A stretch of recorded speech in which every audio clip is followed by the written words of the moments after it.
Your home. तो हमने हमारे लेसन नंबर 5 का नाम क्या है? यस, कटरू गधा। कटरू गधा की कहानी सुनी थी। कौन सी? कटरू गधा की कहानी सुनी थी। तो उस कहानी में क्या था? यस, उस कहानी में कटरू नाम का एक आलसी गधा था। वो बहुत आलसी था। तो आज मैं आपको ऐसे ही एक आलसी लड़के की कहानी सुनाऊंगी। स्टूडेंट्स, जो कहानी मैं आपको आज सुनाने वाली हूँ उसका नाम क्या है? आलस बुरी बला है। आई एम रिपीटिंग अगेन, उस कहानी का नाम क्या है? आलस बुरी बला है। तो बहुत समय पहले की बात है। सोनू नाम का एक लड़का था। सोनू अपने दादी माँ और दादाजी के साथ रामपुर नाम के एक गांव में रहता था। सोनू बहुत आलसी था। वो अपना कोई भी काम समय पर नहीं करता था। सोनू हर काम को बाद में करने के लिए टाल देता था और वह हर काम देरी से करता था। जब भी उसकी दादी माँ उसे कुछ भी खाने के लिए देती थी तो वह कोई भी खाने को समय पर नहीं खाता। वह कहता था कि मैं बाद में खा लूंगा। एक दिन दादी माँ उसके लिए दूध लेकर आई। दादी माँ ने कहा, सोनू उठो और दूध पी लो। तो सोनू ने उठकर कहा, दादी माँ दूध रख दीजिए, मैं थोड़ी देर बाद पी लूंगा। और यह कहकर सोनू सो गया। उसके बाद थोड़ी देर बाद जब सोनू उठा तब उसने क्या देखा? उसने देखा कि उसका दूध का गिलास फर्श पर गिरा हुआ है और वह दूध बिल्ली पी रही है। दूध उसका बिल्ली पी रही थी। सोनू तब उदास हो जाता है और क्या बोलता है? मेरा दूध तो बिल्ली पी गई, अब मैं क्या पीऊंगा? वह उसके आलस की वजह से हमेशा हर काम देरी से करता था और उसे हमेशा नुकसान ही होता था। लेकिन फिर भी वह आलस करना नहीं छोड़ता था। एक दिन सोनू बाहर खेत में खेलने के लिए गया। सोनू को खेत में खेलते खेलते एक जादुई छड़ी मिल गई। सोनू उस जादुई छड़ी को पाकर बहुत खुश था। अब सोनू उसका सारा काम जादुई छड़ी से करने लगा। लेकिन जादुई छड़ी मिलने के बाद भी सोनू का आलस बिल्कुल भी कम नहीं हुआ। ऊपर से वह बहुत अधिक आलसी हो गया। जादुई छड़ी मिलने के कारण एक बार वह खेत में सो रहा था। तभी वहां उसके दादाजी आए और दादाजी ने कहा, सोनू मैं बाजार जा रहा हूँ, मैं जब तक वापस न आऊँ तब तक तुम हमारे खेतों का ध्यान रखना। खेतों में फसल लगी हुई है तो कोई भी जानवर उसे खा न जाए, इसलिए तुम हमारे खेतों की रखवाली करना। दादाजी आप चिंता मत करिए, मैं आप वापस नहीं आ जाते तब तक खेतों का ध्यान रखूंगा और फसलों का भी ध्यान रखूंगा। दादाजी हमारी फसलों को कुछ भी नहीं होगा। उनके ऐसा कहने पर दादाजी निश्चिंत होकर वहाँ से चले गए और दादाजी के जाने के बाद सोनू भी सो गया। तभी एक बकरी उनके खेतों में चली आई और वह बकरी उनके खेतों की फसलों को खाने लगी।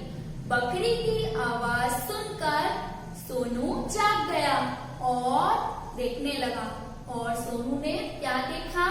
बकरी उनकी फसलों को खा रही थी। तब सोनू ने सोचा कि यह तो सिर्फ एक ही बकरी है, यह कितना अनाज खा लेगी, मैं थोड़ी देर सो जाता हूँ।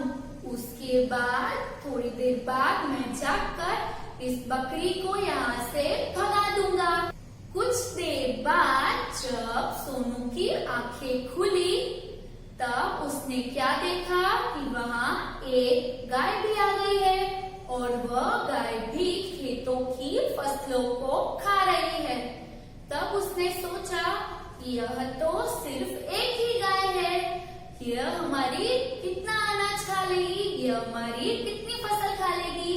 मैं थोड़ी देर और सो लेता हूँ और जाकर इस गाय और बकरी दोनों को हमारे खेतों से बाहर निकाल दूंगा। सोनू ने कहा मेरे पास तो जादुई छड़ी है, मैं जादुई छड़ी से इन दोनों को हमारे खेतों से बाहर निकाल दूंगा।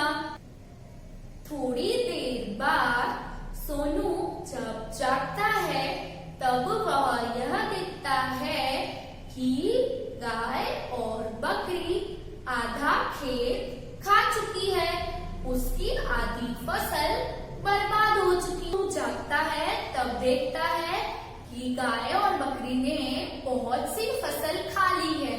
तब वह यह सोचता है कि मैं ये हमारी बाकी की फसल खा जाए उससे पहले मैं गाय और बकरी को यहाँ से भगा दूंगा।